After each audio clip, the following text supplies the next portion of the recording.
Hello, everyone. I am here with the incredible Tanya Klett, and we have such a fun conversation, such a fun topic. We are going to talk about charisma. And today we're actually going to talk about charisma and just how it impacts your business. But Tanya, I'd love to throw this to you. What does charisma mean to you? I think there's so many definitions and meanings, but the first thing that comes to mind for me, I think it's grounded in authenticity, just being unapologetically yourself, not taking yourself too seriously, not being afraid to laugh at yourself. And again, just that authenticity, vulnerability, and building honest connection. I agree. And I do think that authenticity, what you described as feeling comfortable, in being yourself and genuinely being yourself, I really do believe that is a serious foundational element of anyone who has what we would call natural charisma. And we call it natural. However, I believe you can enhance and develop charisma. Would you agree? I think so too. I think a lot of it probably, well, to me, it's about being comfortable in your own skin. And you can develop that. If you're not feeling comfortable in whatever, you can. I'm in agreement. I think it would take some time, but it can be done. I agree that it can as well. There's one author, an expert in this area. Her name is Vanessa Van Edwards, and she talks about the science of people. And she stresses that you can develop and you can enhance your charisma if you put attention to it. And she gives some guidelines on how you can do that. One of the frameworks that she uses is that charisma is intersection of warmth with competence. Oh, I like that. I'm not familiar with her, but I really like that. That speaks to me. And I feel like when we're talking about charisma in a business sense, that is a goal that you could actually work towards, because you and I both know people that are incredibly competent, experts in the field, and yet they're cold as ice, right? And so they're authoritarian. We would go to them and rely on what their expert knowledge is, but without that warmth, they do not necessarily have charisma. I agree. And a point that came to mind as you mentioned that is ego as well. I think you can have that competence, and with that you bring in caring, and you take away kind of the competition and the ego. I think that's sometimes where people get stuck. I think you're right. Yeah, when it's more important to prove to everyone in the room that you're the most knowledgeable, even if you add warmth to that kind of ego or arrogance, it will not come across as authentic. It won't. And people can spot a fake a mile away. I live and breathe that, and I feel it. I think you're right. It's when I think about how we can spot it, this might be a good segue for us too, to some of those things that you can learn and develop the habit of incorporating into what you do. There's something that, oh God, I'm going to nerd out for a minute. Nerd alert. We have micro facial expressions, and they're in a split second, and people pick up on it immediately. This ties in with, we've all heard where body language is up to 93% of our overall communication, right? So it is the littlest things. It is when somebody smiles and it doesn't engage their eyes. Right away, like, not only is it not a genuine smile, wouldn't you agree that can actually be creepy? It can be really creepy, yes. Or scary. Like well, it's off-putting as well. Yeah. Yeah. So that is where we're picking up on, wait a minute, that's not a real smile. Like it creates distrust. Another one is just those little moves we make with our eyebrows that we don't even know really about, but if you raise your eyebrows when someone's talking, you're usually showing you're interested and you want to know more. But if you fret them or they're more relaxed, it can show that you're questioning what they're doing. So I have a teenager at home. I'm very, very you're familiar very with some of those facial expressions. Very familiar. Yes. So I do think, jumping back to, and you started us off with, what are some of those core foundational elements that someone has that we would say has charisma or is charismatic? Likability. I think likability, generosity of spirit, emotional intelligence, which you touched on as well a little bit with the facial expressions. It's picking up cues. And I think a lot of it is make people feel important, not impressed. I think there's is Yes. that I think, oh, there's so much to it. I think I touched on the confidence without ego. I think that's really Mhm. good. The authenticity. And again, that charisma begins with presence. And that involves really listening, eye contact, being present, and asking a lot of questions too. I think again, it's taking that focus off yourself and putting it Yes. on the others around you. I think that's a lead in too. I think you're right. And I do think that is one of the ways that you can build charisma.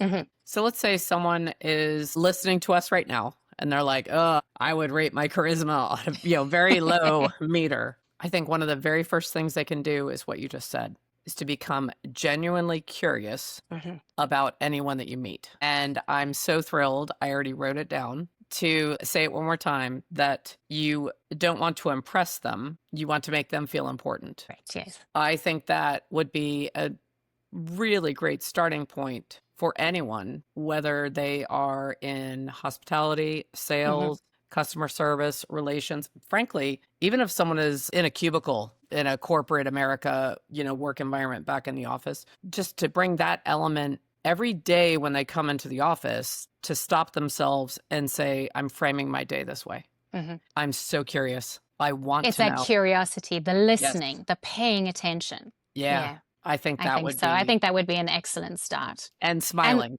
smiling, and smile with your eyes. with your Really whole face. mean it. Right. I do that if I leave a voicemail too. I smile. It's something I picked up in hospitality. It comes through in your voice. It does. Yeah. And there's studies that show that. Even if it just over the phone, this. I don't know why Hmm. I'm preaching to the choir. People over the phone in studies, if they are asked, they know who was smiling and who was not. Oh, that's interesting. And that's big data. So yeah, if you smile when you're talking and when you're engaging and when you're listening, I think that is so. going to be huge. Yeah, but you don't need a Cheshire cat grin on your No. faces either. Just make it a genuine light smile. You mean you don't have to be like, Yeah, right? right. It doesn't have to be over the top. I just thought of one of my key affirmations Hmm. every day, every morning. And it's part of my emergency affirmation pack if my day goes pear-shaped or sideways. Okay. I move through the day with ease and elegance. And I feel like ease and elegance is another key element of people who are perceived as charismatic I or agree. I having agree. charisma.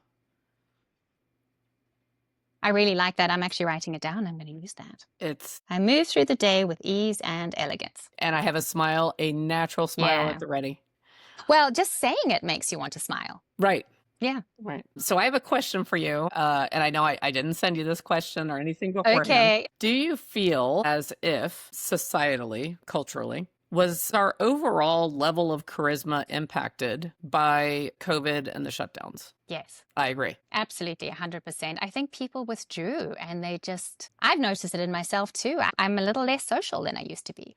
I agree. And I think that withdrawing, it's hard to be charismatic if you've withdrawn. So maybe that's something that people can focus on too, is actively coming out of their post-COVID shell and getting out there. Getting out there Yeah. and being curious and moving with ease and elegance, having that confidence that they're going to make whomever they encounter feel important. And feel good. And Just feel make them feel good. good. Yeah. That's right. That's where that warmth comes through. I think so too. And I forget who said it, but that it goes along the lines of something about people will not remember what you said or did, but how you made them feel. And I'm paraphrasing, Absolutely. but I really do believe that. I do too. And I think it has shown up. So I was thinking maybe you and I could offer more ideas of, let's say someone is having that feeling that they've lost their spark, or they feel like maybe they were more charismatic and now they feel like they lost their mojo. To quote one of the most charismatic fictional characters, Austin Powers, right? Yes.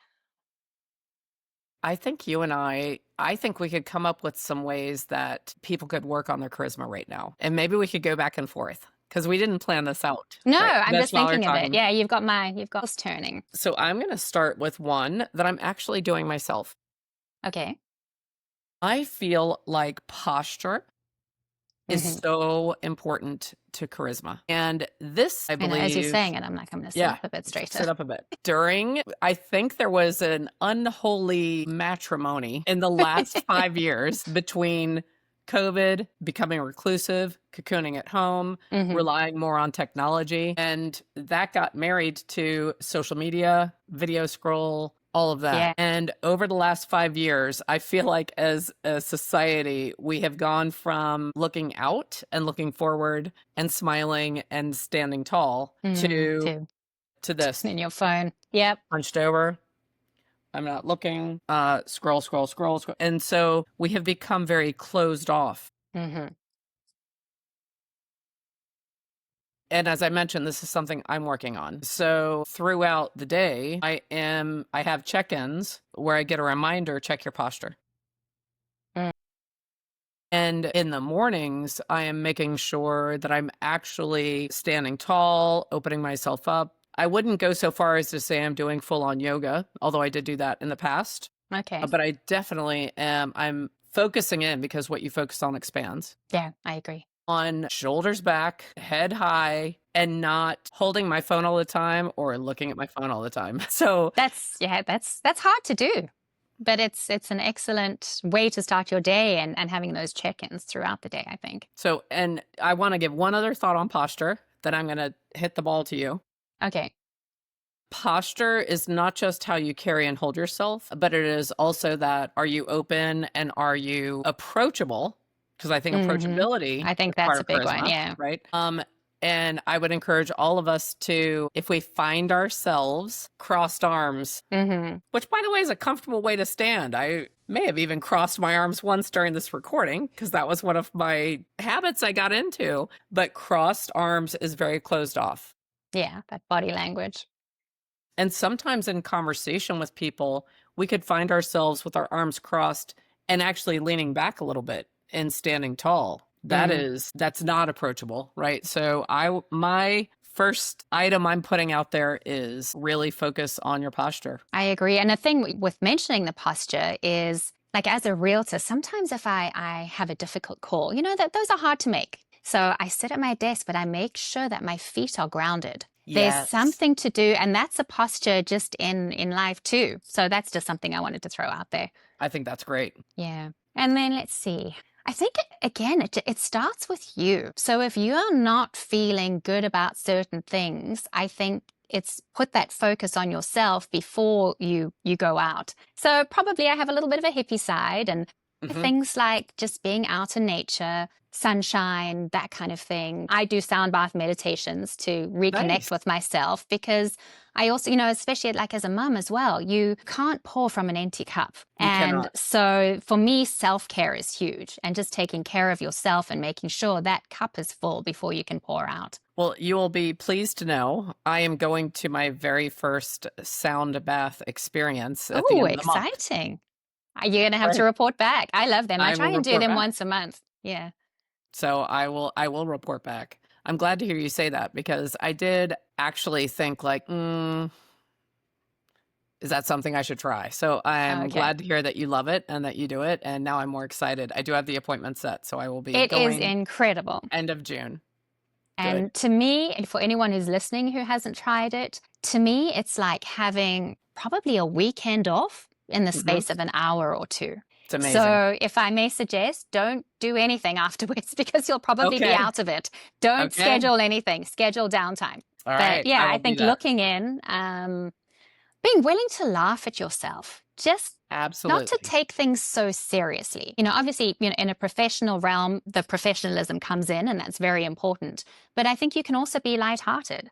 I agree. That And breaks the ice and makes people feel comfortable too. I feel like it also makes you relatable. Yes. So if someone appears as I am perfection every day, all day, look at me, even if they have a great smile, the perfection, the myth of perfection equaling charisma is that it can make you unrelatable and again, unapproachable, right? Yep. So it keeps coming back to those points. Yeah. I just had a crazy analogy about or illustration of this pop to mind. There are some times when people are going out socially, and let's say I'll just say several young ladies are going out socially, and there's one that I'll say is perfect, like looks like a model, absolutely put together, beautiful clothing, just head to toe perfection. And then there's a friend who might be a little shorter, maybe not quite as thin, not quite as perfect, might be having a slightly off hair day. And how often does it happen where that second friend is the one who creates more engagement or attention or conversation, right? So it's kind of an odd, like it's a way that an illustration where you can see that happening. Just silly little things like from a realtor perspective. Obviously, when I first meet a client, you dress up and you're professional, and I actually do my own staging. I enjoy it. It's a creative And it's outlet for beautiful. me. Thank you. But then I show up in leggings and grungy because I'm there to work. Right. So letting them see other sides of you too, not putting you on this pedestal of perfection, which I'm far from. That is a brilliant example because you and I both know some of our colleagues, I love them all, but some of them would show up to stage the house, in a gorgeous St. John suit with heels, really, so. Yeah, how can you do anything? And I think that ties into authenticity. I think so too. Because that's where you're more focused on impressing or leaving them impressed than having that authentic, genuine connection. Yeah. And sometimes when people are trying to impress like that, it really makes the other party feel uncomfortable, almost inadequate if you're too dressed up or too elevated. Right. I would agree with that too. So do you have another idea? Let's see. Energy. I think energy is contagious. So you don't have to be the loudest person in the room. Just have a good energy about you. And if you're grumpy, don't go out. That might be a little harder to do. No, I'm just kidding. But it's, leave. And that's something I learned from hospitality is we all have stuff in our lives. Leave it at the door. You can pick it up. That problem is still going to be there when you're done. You can pick it up on the way out. So leave all of that behind and just I'm just thinking often you can become your client's emotional thermostat too. So how your energy is they're going to respond to that and feed off it in a good or bad way. And in fact, I was chatting to a past client yesterday. We were just catching up and she said something that really made me chuckle. It was not the easiest transaction. And there were times where we were all pulling our hair out. And she said, you would say something with your words, but it was something about your tone of voice and you didn't rage or anything like that. And that kept me calm. Right. So I could factually say the nonsense that was going on, but it was the way I said it and presented it. And so I think that also, because clients are going to feed off your energy. So keeping a calm, competent presence. Yes.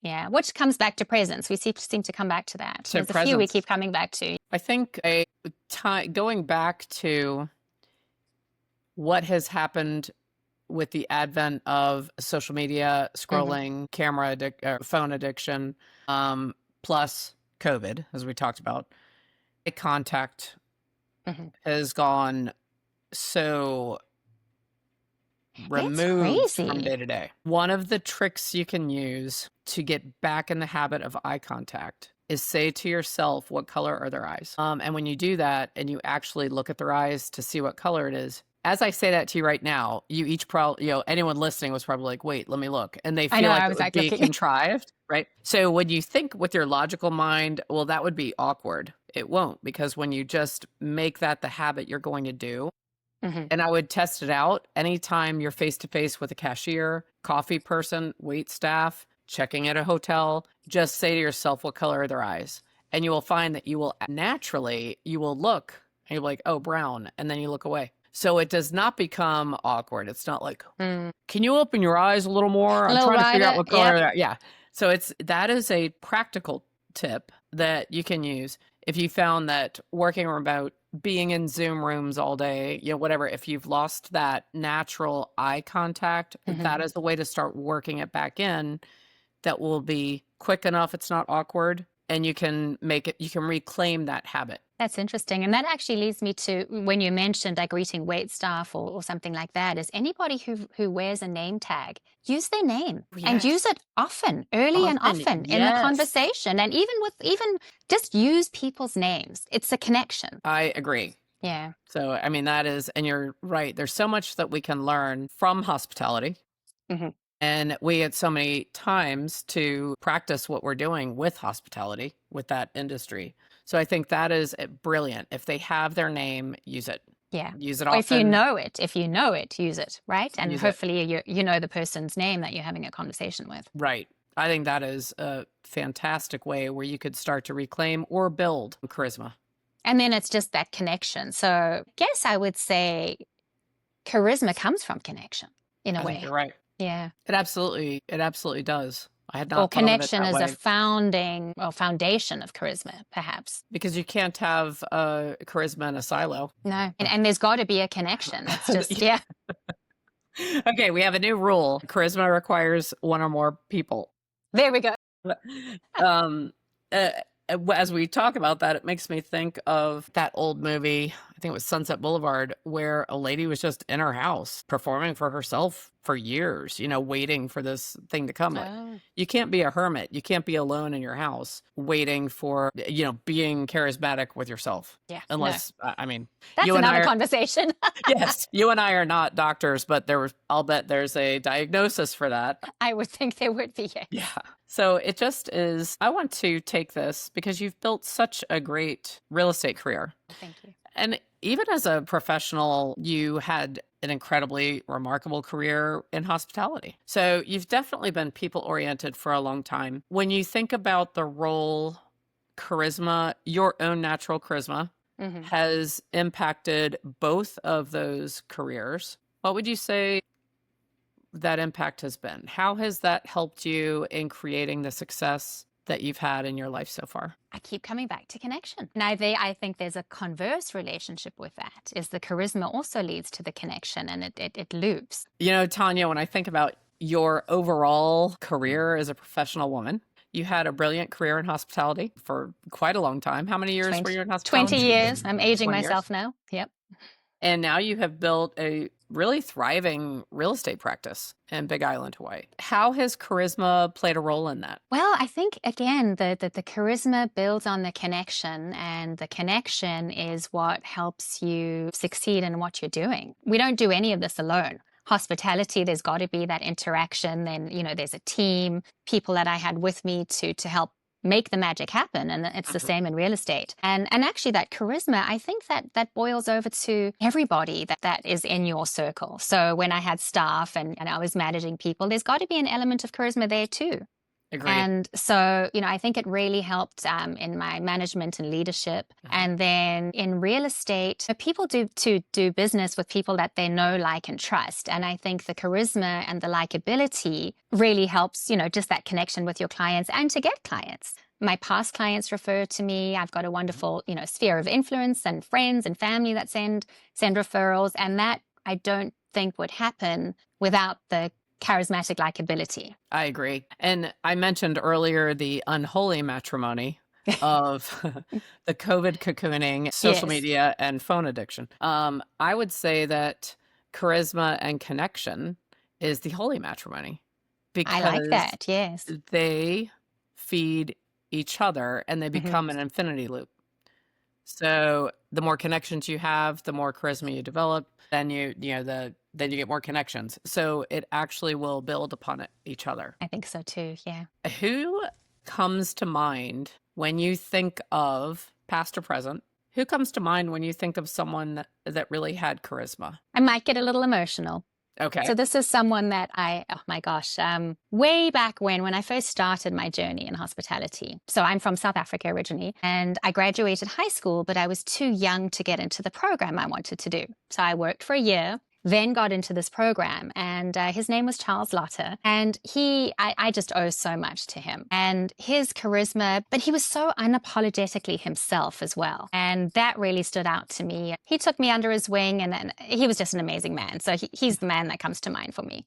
That's awesome. And do you feel like he inspired you in how you carried yourself and your Absolutely. self-confidence and how you would allow your body language and your energy to speak on your behalf? So you Absolutely. I could mean, yeah. listen at a high level. When I think about it, I have some people that I know in real life, IRL, Hmm. and I'm going to mention someone that I don't know in real life that I think has a certain charisma, and that is Keanu Reeves. So if you think about Keanu Reeves, I personally really love most of his work as an actor. Hmm. But I think we can all agree there's some people that think he's not an incredibly exceptional actor. And even I would admit there's a couple of roles he had where, there were a little bit of a, I'll say, miscast. However, I think he captures fans that may not even like his movies Yeah. because he has that warmth and it appears as if he has that curiosity around the people that he meets. He Hmm. definitely moves with ease and elegance. He feels, when you see him, even though he's in Hollywood, he comes across as grounded and like a real person. So he has the approachability. And I also feel as if, now I know I'm talking about Hollywood, so could this all be an act? Possibly. I don't believe it is through his actions. But he appears so approachable. I have to And agree. Yeah. yeah, so for anyone that wants, I wanted to give an example, and he's not perfect. He doesn't pretend to be perfect. And don't try and be perfect, because there's Right. that perfection paralysis too, but you also don't want to come across as we touched on that earlier with the confidence. You don't want to come across as being conceited or egotistical either. That's right. That's right. I mean, it's funny the difference between arrogance and confidence. Mhm. Huge difference. Oh, it's like night and day. Yeah. Yeah. It's very I think would be another area where if someone is feeling as if their energy is off or they're feeling as if they lost, a spark they had, I would look at that and be gracious with yourself and yet honest with yourself. And are you leading with your knowledge and your expertise or the need to be right? Or look at me, or I'm the funniest person in the room. Actually, fill in the blank. I'm the blank eist. Hmm. Fill it in the room. If you have fallen into that habit, then really take a look at it and go back to the curiosity. And again, going back within. Yeah. Yes. So and by the way, sometimes I feel like we all fall into that moment where, we're going to a networking event. We're like, oh, okay, I've got to knock their socks off. I've got to do Hmm. this and that. And you really don't. You have to be yourself, be confident, smile, move with ease and elegance, and be curious about Hmm. them. Then they're going to feel like you're fascinating. To add one more thing is don't try it too hard, Yes. because that's just uncomfortable and people can tell. So it's just be yourself. Yeah. Carrying that a step further, not everyone's going to like you. And that's okay. That's That's okay. okay. I don't like everybody. Probably shouldn't admit that, but I don't. Yeah. It's pretty natural. I mean, Yeah. we are humans, We are humans after all, but and I agree with you when I think about trying too hard. And I'm sure all of us can relate to this too, where you may have been excited and ready for a social opportunity, hmm and you get there and it's not clicking. I would say, relax, smile with your eyes so you don't look like the creeper, right? And hmm create a bigger divide. See if you can navigate it. Find the one person who you think could be that avenue to at least have a nice time and evening with at least that one mm. person without hogging their time. But in that trying too hard, sometimes we try to force it. Well, let me be funnier.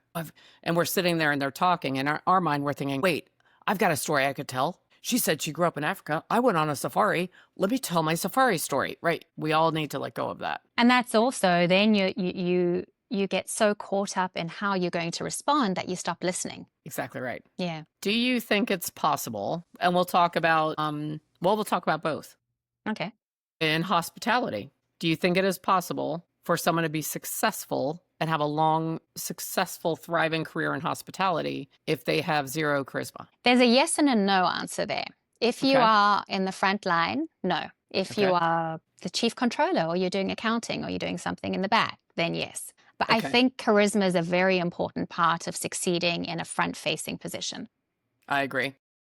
You just need to make people feel comfortable. What about in real estate? I think you can get by, but I don't think you will succeed as well. So in a case like that, maybe partnering up with somebody. And if you're more comfortable doing the behind the scenes thing, doing transaction coordinating or pushing the papers, and then maybe have somebody else going out front. But I think you need it to be fully successful or succeed to your capability. I agree. I also think if you want to build a business that is growing year over year and that has repeat and referral business, Mm.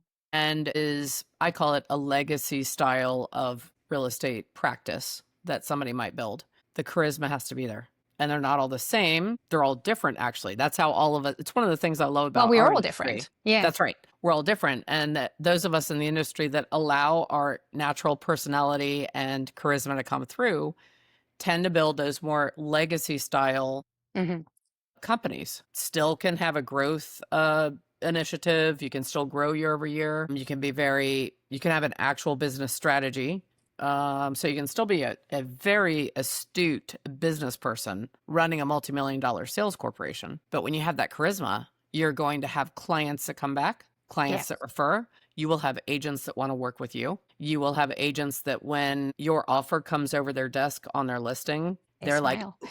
yeah, they're like, I hope this is the best offer, you know? So it's very key. I will say, and I don't know the percentage, but there is a small percentage of types of real estate where you don't necessarily need charisma.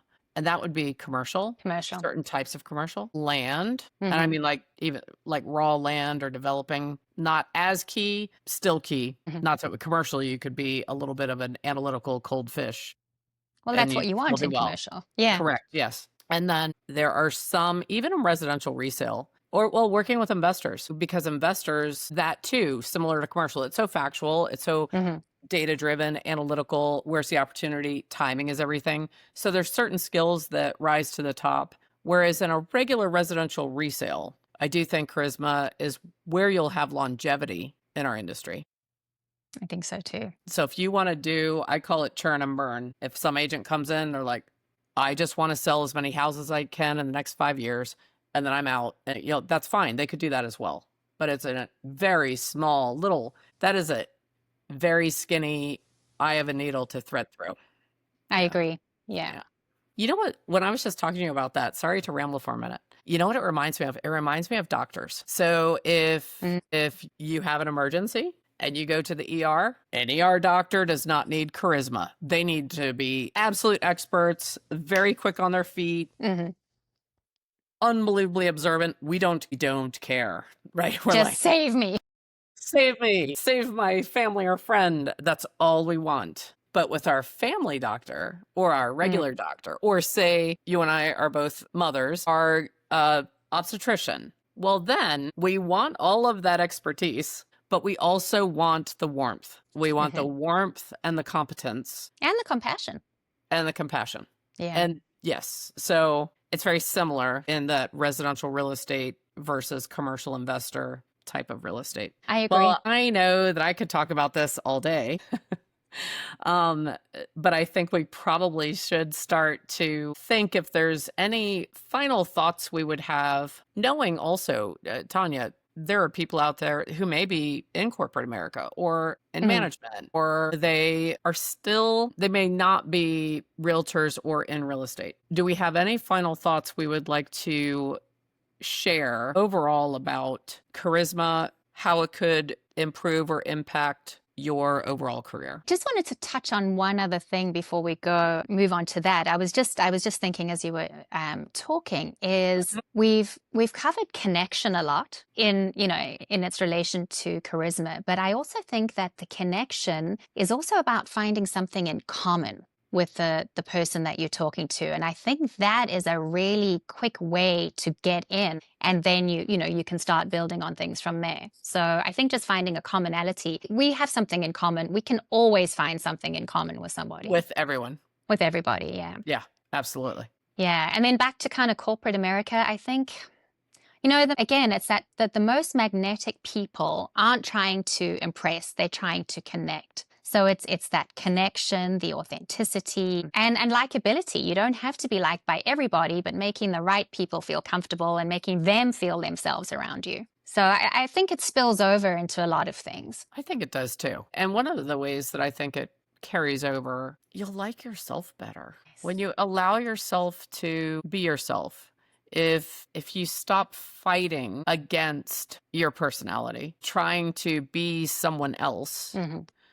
or when you mentioned, I believe his name was Charles. Yes. Yes, he inspired you to bring out your best and develop your charisma. You didn't show up at work and say like, okay, let me try to act just like Charles today. You didn't turn into, trying to capture someone else's essence. You claimed your own and allowed that to shine and be a natural attractor. Well, I think that, as I mentioned, I feel like as a society, we have shied away from charisma, and I believe it is showing up in a variety of ways. If you look, there's so much more extreme thoughts between people. There's the whole Karen phenomena, but with men and women. And I just thought, maybe if we could shift the focus and if we could make charisma popular, have people start thinking about it in our industry, because the real estate industry, we have a massive impact on everyone. It's huge. It's huge, right? So I feel like the more that we start bringing natural smiles, genuine curiosity, confidence in ourselves, an open posture, approachability, being authentic. All of it, yeah. Not, I tripped on the stairs, not like hiding that from the world. And just, we don't know whose life we will touch just by being ourselves. Yep. And to add on that, when talking about the real estate industry, it's really important to me to have that relationship with the other realtors that I work with too. You've got to have, that is going to give you or help to result in a successful transaction. And they're not the enemy. It's us working together to get it done. Right. And I think that needs a little work in our industry, to be honest. I think so too. Yeah. We need to, how do we start a charisma trend? I don't know. Be nice. We have to be nice. Work hard, be nice. Be yourself. Right. And look up from your phone. Yeah. Well, I feel like we covered a lot of really cool practical tips and went over some ways that people can either reclaim or develop more charisma. Whether you're in sales, you're in real estate, or you're in some other industry or hospitality, it benefits everyone. You just enjoy your day more. And we all can have an image in our mind. Sometimes it's easier to define things with an example of what is not. And with this conversation, as I mentioned, and you did too, if you're closed off, if you want to make people impressed with you, if you're leading with your arrogance rather than confidence, that's not charisma. So so if you're sitting there saying, I hear what they're saying, but I don't know how to grasp it, think of what you know as they are not moving with ease and elegance. They are moving with determination to be right, and they're going to have the last word. They're out to impress. Yeah. And actually, that's a quick idea before we sign off, is going back to hospitality. So I did that for 20 years. I worked in hotels. I was on cruise ships. And you end up, you're walking around during your day and you are making eye contact and smiling and greeting everybody. I'm a little embarrassed to say I still do that. It embarrasses my kid so much, but it's ingrained. And so if you want to practice, just practice with people you don't even know. Just smile at somebody in the grocery line, I think that's great advice. Smile, nod, and, that's a little icebreaker there. You don't have to get into conversation, but it's probably a good way to practice. I think that's excellent. And it helps immensely with connection and just how you feel in the day. Exactly. Well, this has been a really exciting conversation for me. I hope that everyone listening enjoyed it. Tanya, I want to talk about you for just a minute. You're currently practicing real estate in the beautiful, predominantly west side of Big Island, Hawaii. Although I believe you mentioned that you can assist people all over the island. I can, I do. I know the entire island really well. I'm an adventurous soul, so I love getting out and about, and I do know the island really well. I personally live on the west side, so I tend to focus on that, but depending on what help is needed, I can always help or put you in touch with somebody that I trust. That is amazing. And then real quick, as you are in real estate and you're a practicing realtor, you are currently building your business at Real Brokerage.